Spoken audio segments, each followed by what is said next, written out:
पटना में आज कहानी सिखों के 10वें गुरु गोबिंद सिंह की, जिन्होंने दी थी कुर्बानी अपने 4 बेटों की।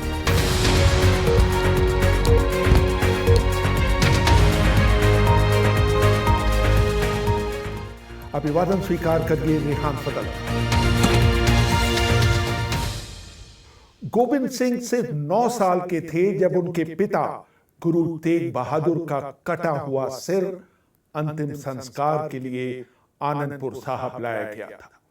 उनके पिता की शहादत ने अगले 33 सालों तक, यानी 42 साल की उम्र में उनकी खुद की मृत्यु तक, उनके जीवन के प्रति नजरिए और कार्यकलापों पर असर डाला था।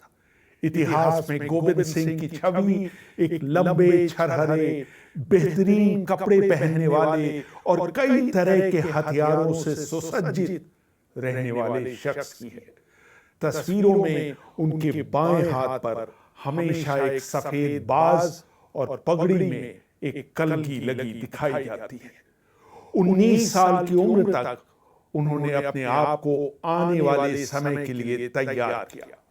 खुशवंत सिंह अपनी मशहूर किताब the history of the Sikhs में लिखते हैं, इस बीच उनको संस्कृत और फारसी पढ़ाई गई। हिंदी और पंजाबी उन्हें पहले से ही आती थी। उन्होंने घुड़सवारी करना और बंदूक चलाना भी सीखा और उनका बहुत समय शिकार करने में बीतने लगा। उन्होंने सीखी गई 4 भाषाओं में कविताएं लिखना शुरू कर दिया। कभी कभी वो एक कविता में 4 भाषाओं का इस्तेमाल करते। उन्होंने हिंदू धर्मशास्त्र की कई कहानियों को अपने शब्दों में लिखा। उनके बारे में मशहूर था कि उनके तीरों की नोक सोने की बनी होती थी ताकि उसको बेचकर मरने वाले के परिवार का खर्च चल सके। गोबिंद सिंह को पहली चुनौती उनके पड़ोसी पहाड़ी राज्य बिलासपुर के राजा भीमचंद से मिली थी। भीमचंद को गुरु गोबिंद सिंह का लोगों के बीच लोकप्रिय होना नागवार गुजरा। उनसे नाराज होने का एक कारण यह भी था कि एक बार गुरु ने उन्हें अपना हाथी देने से इनकार कर दिया था। भीमचंद ने आनंदपुर पर हमला कर दिया, जिसमें उनकी हार हुई। सन 1699 की शुरुआत में उन्होंने सभी सिखों से बैसाखी के मौके पर आनंदपुर में जमा होने के लिए संदेश भेजा। भीड़ के सामने ही उन्होंने अपनी म्यान से तलवार निकाली और ऐलान किया कि ऐसे 5 लोग सामने आए जो धर्म के लिए अपना बलिदान कर सकते हैं। पटवंत सिंह लिखते हैं, सबसे पहले लाहौर के दयाराम ने आगे आकर अपना सिर पेश किया। गुरु उनको बगल के एक तंबू में ले गए। जब वो बाहर आए तो उनकी तलवार से खून टपक रहा था। हस्तिनापुर के धर्मदास अपना सिर हाजिर करने वाले दूसरे शख्स थे। उनको भी गोबिंद सिंह तंबू के अंदर ले गए। इसके बाद द्वारका के मोहकम चंद, जगन्नाथ के हिम्मत और बीदर के साहिब चंद भी अपना बलिदान देने के लिए तैयार हो गए। थोड़ी देर बाद गुरु गोबिंद सिंह इन 5 लोगों के साथ बाहर आए। इन 5 ने केसरिया रंग के कपड़े और पगड़ी पहनी हुई थी। तब जाकर वहां मौजूद लोगों को एहसास हुआ कि गुरु ने उनको मारा नहीं था, वो उनके साहस की परीक्षा ले रहे थे। गुरु ने इन 5 लोगों को 5 प्यारे का नाम दिया। उन सब के हिंदू नाम बदलकर उन्हें उपनाम सिंह दिया गया। खालसा के लिए 5 नियम बनाए गए, जिनका पहला शब्द क से शुरू होता था। खुशवंत सिंह लिखते हैं, उनसे कहा गया कि वो अपने बाल और दाढ़ी न कटवाएं। उनको एक कंघा रखने की हिदायत दी गई ताकि वो अपने बालों को व्यवस्थित रख सकें। उनको घुटने तक कच्छा पहनने के लिए कहा गया, जो कि उस जमाने के सैनिक पहनते थे। उनके दाएं हाथ में लोहे का कड़ा पहनना अनिवार्य कर दिया गया और उनको हमेशा अपने साथ एक कृपाण रखने के लिए कहा गया। इसके अलावा उनके लिए धूम्रपान करने, तंबाकू खाने और शराब पीने पर रोक लगा दी गई। उनसे यह भी कहा गया कि वो हलाल मांस न खाकर झटका मांस खाएंगे। उनसे कहा गया कि वो मुस्लिम महिलाओं को बेइज्जत नहीं करेंगे। सन 1701 से 1704 के बीच सिखों और पहाड़ी राजाओं के बीच झड़पें होती रही। आखिर बिलासपुर के राजा भीमचंद के बेटे और वारिस अजमेर चंद ने दक्षिण जाकर औरंगजेब से मिलकर गुरु गोविंद सिंह की समस्या हमेशा के लिए खत्म करने की अपील की। औरंगजेब ने दिल्ली, सरहिंद और लाहौर के अपने गवर्नरों को आदेश दिए कि गुरु पर नियंत्रण करने के लिए अपने सारे सैनिकों को लगा दें। आदेश में कहा गया कि पहाड़ी राजाओं के सैनिक भी मुगल सेना के साथ लड़ेंगे और गुरु को औरंगजेब के सामने पेश करेंगे। वो तब गुरु गोविंद सिंह के भविष्य के बारे में फैसला लेंगे। गुरु ने अपनी सेना को 6 भागों में विभाजित किया। 5 टुकड़ियों को 5 किलों की रक्षा की जिम्मेदारी दी गई और 6ठी टुकड़ी को रिजर्व के तौर पर रखा गया। अमरदीप दाहिया गुरु गोविंद सिंह की जीवनी फाउंडर ऑफ द खालसा में लिखते हैं, गुरु ने अपने सभी जनरलों को बता दिया कि मुगल सेना की संख्या में अधिक होने के कारण उनसे खुले में लड़ाई लड़ना बुद्धिमानी नहीं होगी। बेहतर रणनीति ये होगी कि हम अपने किलों के अंदर रहकर उनसे लड़ें। ये किले इतनी अच्छी जगह बनाए गए हैं कि हमें हमलावर सेनाओं के खिलाफ रणनीतिक लाभ मिलेगा। मुगल सेनाओं ने उठे हुए समुद्र की तरह गुरु गोविंद सिंह की सेना पर हमला किया। मैक्स आर्थर मौकालिफ अपनी किताब द सिख रिलीजन में लिखते हैं, 5 किलों से सिख तोपचियों ने उस इलाके को अपना निशाना बनाया जहां बहुत अधिक संख्या में मुगल सैनिक मौजूद थे। मुगल सैनिकों ने सिखों की तोपों का मुंह बंद करने की कोशिश की ताकि उनको हो रहे नुकसान को रोका जा सके, लेकिन जब भी वो किलों की तरफ बढ़ते उन पर बंदूक की गोलियों से सटीक निशाने के साथ प्रहार किया जाता। क्योंकि मुगल सैनिक खुले में लड़ रहे थे, इसलिए सिख सैनिकों की अपेक्षा उनका अधिक नुकसान हुआ। इसे देखते ही उदय सिंह और दया सिंह के नेतृत्व में सिख सैनिक किले से बाहर निकल आए और मुगल सैनिकों पर टूट पड़े। अगले दिन गुरु गोविंद सिंह खुद लड़ाई में शामिल हो गए।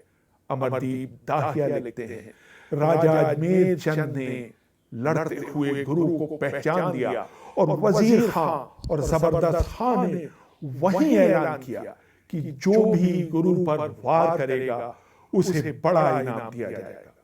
दूसरे दिन की लड़ाई की समाप्ति पर किले में दाखिल होने से पहले गुरु और उनके सैनिकों ने भारी तबाही मचाई थी और सैकड़ों घोड़े और मुगल सैनिक धराशायी हो गए थे।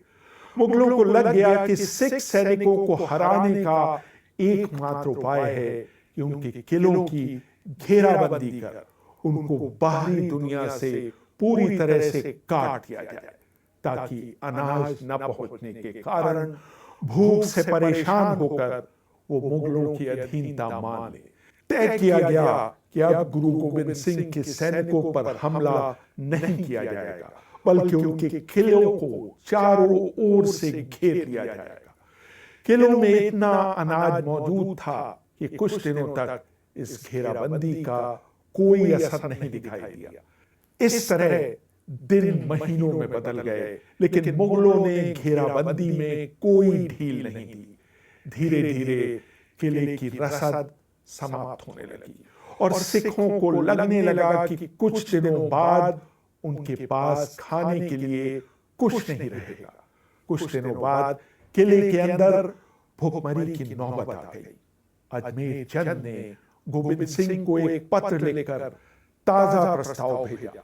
पत्र में कहा गया कि अगर गुरु गोविंद सिंह अपने साथियों के साथ आनंदपुर से निकल जाते हैं तो उन्हें जहां वो चाहें जाने की अनुमति होगी और वो अपने साथ बिना रोक टोक अपना सामान भी ले जा सकेंगे। गुरु को इस प्रस्ताव में दाल में कुछ काला नजर आया, लेकिन उनकी माता गुर्जरी ने उन्हें मनाया कि ऐसा कर वो कई लोगों की जान बचा सकते हैं। गुरु ने कहा कि इससे पहले कि मैं इस प्रस्ताव को स्वीकार करूं, मैं मुगलों और राजाओं की नेक नियति की परीक्षा लेना चाहता हूं। उन्होंने मुगलों को संदेश भिजवाया कि वो और उनके साथी आनंदपुर से बाहर निकलने के लिए तैयार हैं, बशर्ते उनके मूल्यवान सामान को बैलगाड़ियों के काफिले में पहले बाहर भेजा जाए। मुगलों ने तुरंत संदेश भेजा कि वो इसके लिए तैयार है। उन्होंने कहा कि अगर जरूरत हो तो हम आपको बैलगाड़ियां भी भेजने के लिए तैयार हैं। अमरदीप दाहिया लिखते हैं, गुरु ने आनंदपुर के लोगों से अपना सारा बेकार सामान जमा करने के लिए कहा। थोड़ी देर में वहां पुराने जूतों, फटे पुराने कपड़ों, टूटे बर्तनों और जानवरों की हड्डियों का ढेर लग गया। इन सबको कीमती थैलों में डालकर बैलगाड़ियों पर लादा गया। हर बैलगाड़ी पर मशाल जलाई गई ताकि लोगों का ध्यान उस पर लदे सामान पर जा सके। बैलगाड़ियों का काफिला अंधेरी रात में किले से निकला। जैसे ही वो मुगल सेना की पहुंच में पहुंचे, उन थैलों को लूट लिया गया। रात भर उन पर पहरा बैठा कर रखा गया। सुबह जब उनको खोला गया तो मुगल सैनिकों को ये देखकर होश हो गए कि उन थैलों में कूड़ा करकट भरा हुआ था। इस तरह गुरु गोविंद सिंह ने राजाओं और मुगल सैनिकों के इरादों का भंडा फोड़ दिया। लेकिन अंततः गुरु गोविंद सिंह को आनंदपुर छोड़ना पड़ा। मुगलों और पहाड़ के राजाओं ने उनसे किए गए वादे का पालन नहीं किया। जब सिखों का जत्था, जिसमें महिलाएं, बच्चे, गुरु की मां, उनकी 2 पत्नियां और 4 बेटे भी शामिल थे, एक छोटी नदी सरसा के किनारे पहुंचा, उन पर मुगलों के सैनिकों ने हमला बोल दिया। पटवंत सिंह लिखते हैं, इस लड़ाई में कई लोग मारे गए और कई लोग नदी के किनारे पहुंचने पर अपनों से बिछड़ गए। उनमें शामिल थे गुरु गोविंद सिंह की माता गुर्जरी और उनके 2 छोटे बेटे जोरावर सिंह और फतेह सिंह। गोविंद सिंह के अपने सैनिकों की संख्या 500 से घटकर सिर्फ 40 रह गई। वो इन सैनिकों और अपने 2 बेटों के साथ चमकौर पहुंचने में सफल हो गए। मुगल सैनिक अभी भी उनके पीछे पड़े हुए थे। यहां हुई लड़ाई में गुरु गोविंद सिंह के 40 सैनिकों ने अपने से संख्या में कहीं अधिक मुगल सैनिकों का बहादुरी से सामना किया। लेकिन इस लड़ाई में उनके 2 बचे हुए बेटे अजीत सिंह और झूझर सिंह और 2 पंच प्यारे मोहकम सिंह और हिम्मत सिंह ने अपनी शहादत दी। कुछ दिनों बाद गोविंद सिंह को अपने 2 छोटे बेटों जोरावर सिंह और फतेह सिंह के मारे जाने की खबर मिली। सिख दस्तावेजों के अनुसार उनके नौकर ने उनकी मुखबरी कर दी थी। सरहिंद के गवर्नर वजीर खान ने उनको मारने का आदेश दिया। पटवंत सिंह लिखते हैं, वजीर खान ने गुरु गोविंद सिंह के दोनों बेटों, जिनकी 8 और 6 साल की उम्र थी, से कहा कि अगर वो इस्लाम धर्म कबूल कर लें तो उनकी जान बख्शी जा सकती है। उन्होंने ऐसा करने से इनकार कर दिया। तब वजीर खान ने उन्हें जिंदा दीवार में चिनवा देने का आदेश दिया। उनकी मौत की खबर सुनते ही गुरु गोविंद सिंह की मां और उन लड़कों की दादी माता गुर्जरी सदमे से मर गई।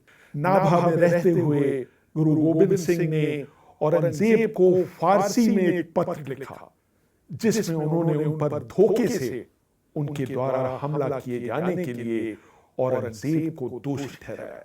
जब औरंगजेब को अहमदनगर में गुरु गोविंद सिंह का लिखा पत्र मिला तो उसने अपने 2 अफसरों को लाहौर के उप गवर्नर मुनीम खां के पास भेजकर कहलवाया कि वो गुरु गोबिंद सिंह के साथ समझौता कर ले। एक समय ऐसा भी आया कि गोबिंद सिंह ने औरंगजेब से मिलने का फैसला किया, लेकिन वो अभी राजपूताना ही पहुंचे थे कि उन्हें औरंगजेब की मौत का समाचार मिला। इसे विडंबना ही कहा जाएगा कि औरंगजेब की मौत के बाद हुई उत्तराधिकार की लड़ाई में उसके पुत्र शहजादा मुअज्जम ने अपने भाइयों के खिलाफ लड़ाई में गुरु गोबिंद सिंह की मदद मांगी। गुरु ने कुलदीपक सिंह के नेतृत्व में मुअज्जम के भाई आजम से लड़ने के लिए सिख लड़ाकों का एक जत्था भेजा। जून 1707 में आगरा के पास जाजऊ में हुई लड़ाई में आजम मारा गया और मुअज्जम मुगलों की गद्दी पर बैठा, जिसने अपना नाम बदलकर बादशाह बहादुर शाह रख लिया।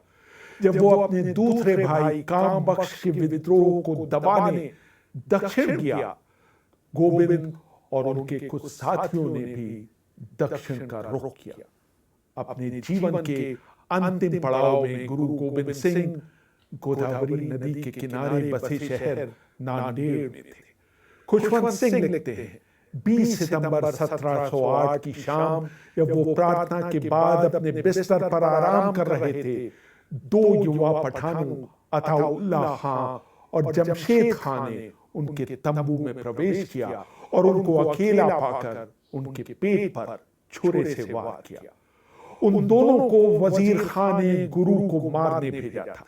मारने के उद्देश्य का कभी पता नहीं चल पाया, क्योंकि दिल के पास छुरा भोंके जाने के बावजूद गुरु गोबिंद सिंह ने एक हत्यारे को तो वहीं मार डाला, दूसरे हत्यारे को भी उनके साथियों ने जिंदा नहीं छोड़ा।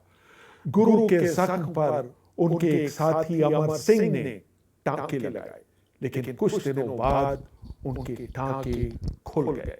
जब बादशाह बहादुर शाह को गोबिंद सिंह पर हमले की खबर मिली तो उन्होंने अपने इटालियन चिकित्सक निकोलाय मनुची को गुरु के उपचार के लिए भेजा, लेकिन 6 अक्टूबर आते आते उनको लग गया कि उनका अंत निकट है।